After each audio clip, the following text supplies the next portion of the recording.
السلام عليكم أصدقائي، أسعد الله أوقاتكم في كل خير. هل يوجد زيادة مالية على كرت الهلال الأحمر نهاية هذا الشهر؟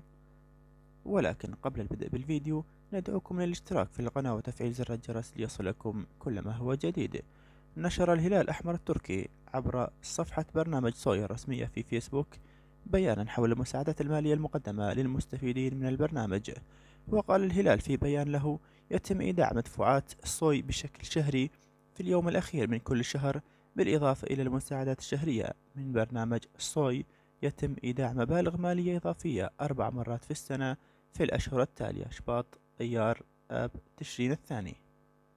وأضاف أيضا: يتم تقديم مساعدات العجز الحاد لأفراد الأسرة الذين لديهم تقرير طبي سار المفعول عن العجز الحاد أو المسجل، وبناء عليه لن يحصل السوريين على دفعة إضافية في نهاية شهر تموز يوليو الجاري. وفي النهاية أصدقائي وصلنا لنهاية الفيديو، وندعوكم للاشتراك في القناة وتفعيل زر الجرس ليصلكم كل ما هو جديد. دمتم في أمان الله، والسلام عليكم ورحمة الله.